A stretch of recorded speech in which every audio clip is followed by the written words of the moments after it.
You wonder why you're overreacting. Pain. Some men don't trust their wives, and we have made it normal that if you want to earn the respect of your woman, she must not know what to earn. And wrong voices are the loudest, and they're always many. And because those who know better are not talking, it becomes the education of a community, of a generation. You can just hear a statement in passing, and you have been educated in that direction. You want to have the respect of a woman, she must never know what is your account. You have two who have not become one. And there's a cycle of pain. That's why you must heal before you deal.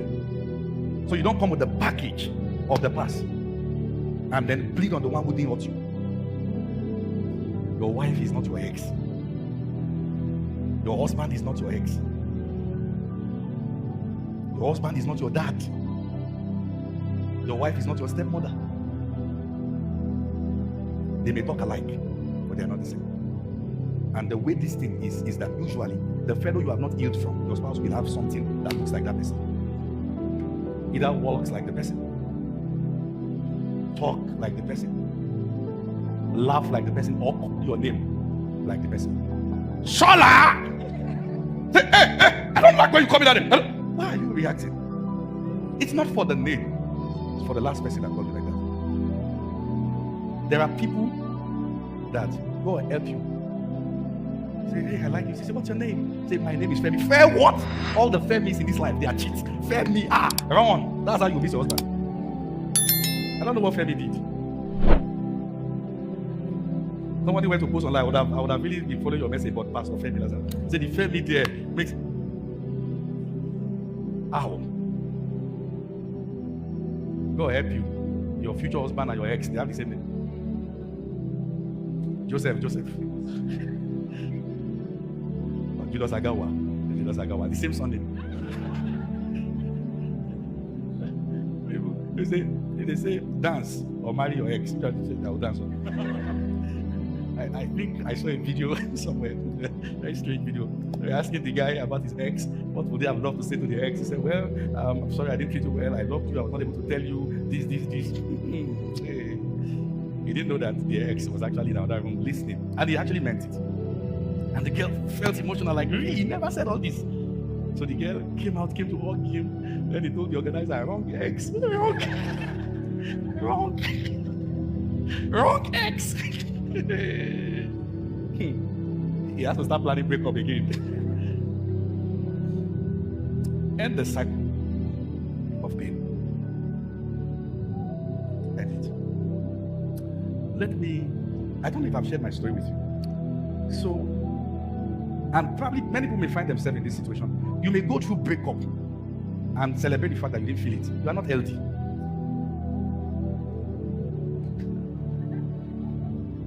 Can I come again? You may go through breakup and celebrate the fact that you never felt it. You are not healthy. It means you don't know how to love. It means you were never vulnerable. You never gave your all. That's what it means. You were never in it. The fellow was dating himself or herself. People, when they move on sharp. Following day, they are already gisting. Nick, how you doing? They were never healthy. That's the truth. Try to discover I used to be like that. In fact, there was one girl like that.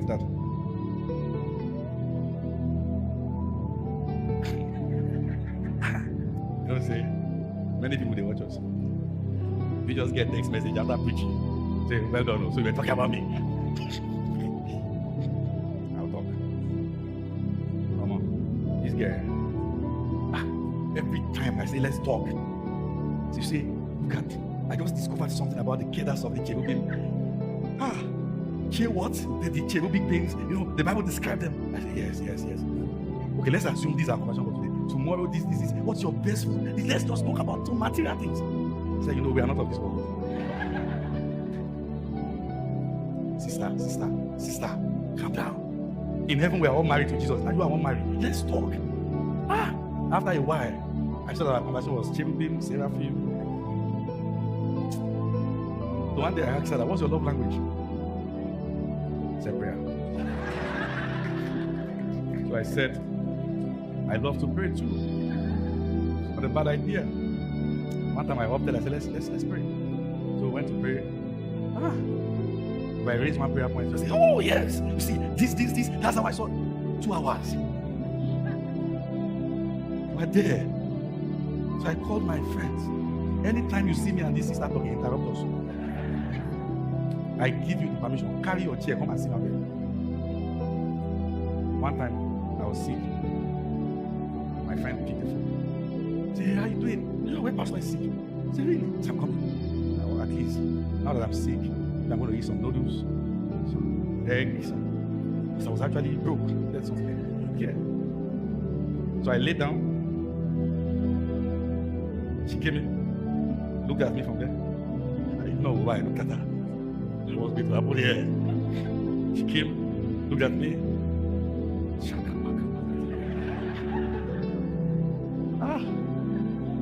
I was saying, baby, bad, right? Look at me, look. She got all those steps right. Those healing steps.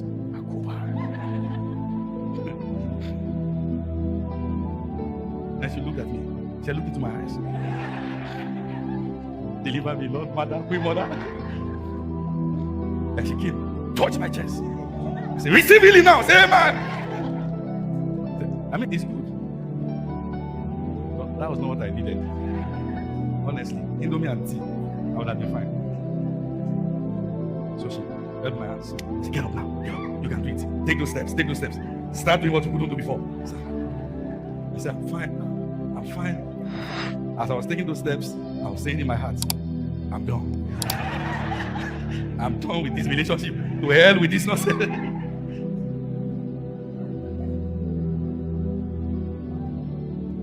After that experience, I stopped picking her calls. She called me and I said, I'm busy. I'll call you back.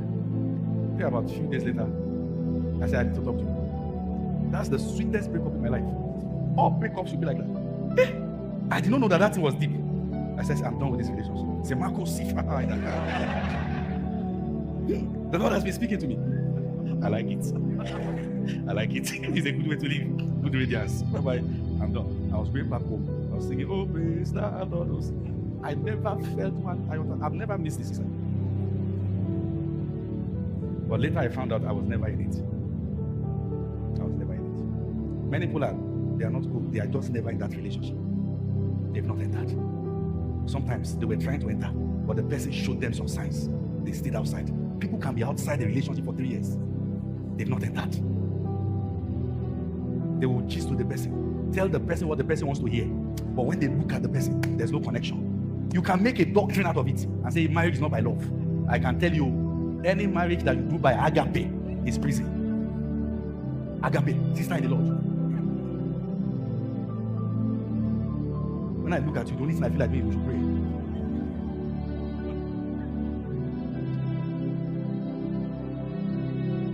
Abi? Say you don't have to feel anything for the person. Once God speaks, you move. Abi?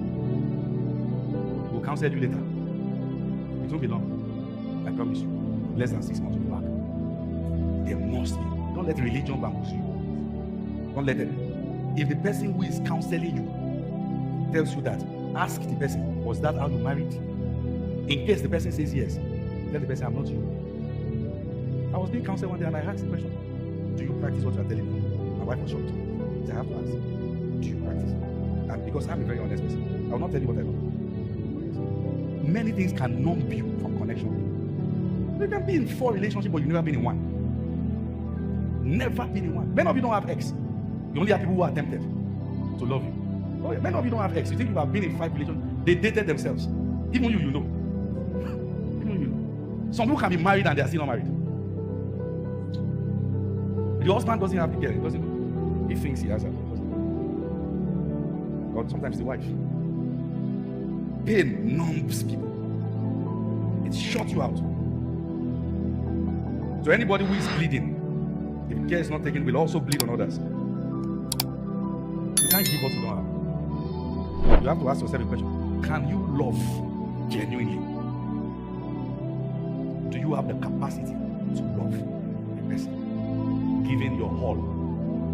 Being vulnerable. Knowing that love is you empowering the person to walk out of your life or stay. And knowing that you will be pained when they leave. And yet you choose to empower the person. can you love? When was the last time you loved a person? I'm saying many of you have never been in a relationship before. You just don't know. Throughout that 3 years relationship, is Brother Samson and Sister Joy. Say, Brother Samson, how you doing? Say, I'm fine. Sister Joy, did you have your morning devotion today? Say, I did. Wow, the Lord is good. Brother Samson, you won't believe. I saw this in the book of Nehemiah, and this and that. You deceive yourself. You are not in love. The person you claim to love, or you don't communicate. If you don't talk for 3 days, you don't miss the person. Is that love? You can use religion and Bible study to cover. The day somebody who touch your heart comes, you know you can communicate. Say, I'm just not the talking type. You are not in love. Anywhere there's love, there's communication. Attention breeds affection. When attention is missing, affection dies. Say, I'm just not the talking type. You don't marry that person. Yeah, me, I will counsel you well. Me, when I counsel you, I don't have time. Say, Abusu, myself and this girl, we don't talk for 2 weeks and I don't even miss her. Go and pregnant. Say, so I want to be sure if it's will of God, my friend. Right? Go and pregnant. God loves you. He talks to you every day. You love God, talk to you. You see the devil. Don't marry somebody you don't love to frustrate the person's life. Sometimes the final attempt to love a person is to let them go. And let somebody who value them marry them. If you know you will make this person's life miserable, lose the person and let the person go. Don't ask what people say. Don't ask. This girl is good, but you don't seem to like her genuinely. Let her go. She's somebody's prayer point and more. No, she's somebody's prayer point. Somebody will be able to fight the entire world for her. Why should you manage such a person? If you know the number of people who are married and wish to be single, do not rush. If you know the number, and those who are secretly praying that their spouse should die because they can't divorce. Oh, people don't believe what I'm saying. Oh, they don't believe what I'm saying. Can you imagine? A man was sick. They were running to make everything fine, this, so that the man can get better. The wife calls the person. Say, leave him, let him die. Say, let him die. His life is too much. May you not marry and regret marrying the person. You see, we don't tell ourselves the truth in church. Marriage can't be just because you saw the person in the dream. The dream must align. Do you understand what I'm saying? Do you understand what I'm saying? Some people are saying that we never kissed in the relationship, we never touched each other, which is good. But sometimes it is not because they are holy, it's because they are not in love. Even after marriage, it is still a struggle. When he looks at the sister like this, he doesn't understand what he's saying. You brought that chastity into marriage. Your wife is there. You look at her like firewood. You can't touch her. You can't do anything. You are not moved. But don't let religion draw you there. Don't marry a spouse as a dealing from God. God was dealing with me, so He gave me this person. God wanted to deal with something in my life. So, Mr. Dealer. Be careful. Religion will make a miserable marriage out of you. Don't let anybody deceive you. Are you following what I'm saying? Even that the Jews said, marry for love. Marry for love. I once counseled a woman who's married to a billionaire. They have G-Wagons, Rolls Royce. But the man she married is a narcissist. You see, that word I just mentioned now, watch out for it. A narcissist will afflict you and still make you feel that you should be grateful you have them. The man made sure that this woman does not have 1 naira to her account. Anywhere she wants to go in the world, they will take her there. No personal account number. He's in charge. You want to marry a rich man, there's a rich fool too, and he's rich. Nabal was rich. You know Nabal? That guy that was foolish. Be careful. Be careful. Say it again. I have the ability to love genuinely. I have the ability to connect. My emotions are healthy. No, the religion can mask bad emotions. Just say, I'm just not that kind of person. Who is the person that does not have the ability to love? At your age, you notice you are not connected to anybody emotionally. That's a problem. Go and check. People who are in a relationship, who talk often, gist often, together, do opposites, they make better couples. Better friends make better couples. It's not about friendship. The Lord spoke to me. You are the one. Say, hey, Bro James, as I was dreaming, God showed you to me my dream, and now I've accepted. No connection. On their wedding day, you are wondering, you know there's no synergy. As a pastor, you are shaking. Is this what is happening? No synergy. I have joined people together and went backstage to cry. Went backstage, wiped my tears. Where is this going? Sometimes I'm about to whisper, oh boy, if you know you are not going forward, I will defend you. Asking somebody on the wedding day, show like or more. Do you like this girl? But it look like we are forcing you. They say they are bought cow. They are bought, what is cow compared to the future? Are you a cow? Don't let anybody pressure you to marry who you don't love. If it's not there, hold on. God doesn't give up package. Are you following what I'm saying? When I met my wife June. I said, I'm going to marry you. They stop each other. You that you are gone already.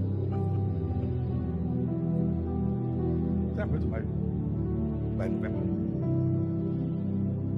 I went to see the parents. I like her. And I'm marrying her by November. I didn't give her room to escape. She said, okay, November. Later they begged me and said, December. I said, I'll try. The charges must be there. Let me leave this one for Kana people, okay? Let me preach holy message. No, that one I'll discuss with Kana people. You're not too holy for this message. Kana people. Okay, so the devil wants to inflict injury on your emotions, so you find it difficult to release love. And love is life. Love is life. I give the example of the story of David and how David could kill Uriah without even thinking, because of what life had done to him also. So sometimes the mistake people make is that they live life without anticipating pain.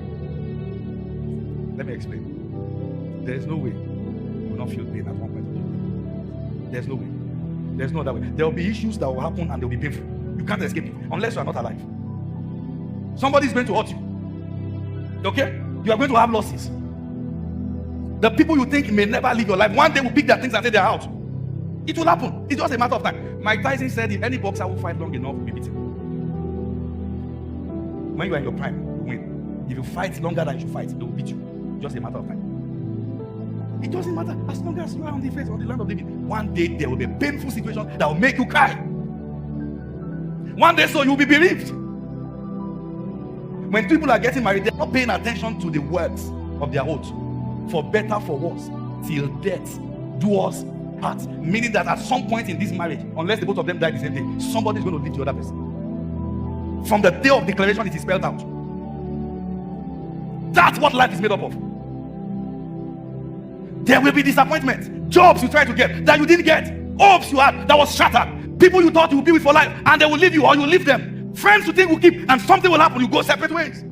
Your spouse will hurt you, you will hurt your spouse. There will be pain. In this world you face tribulation.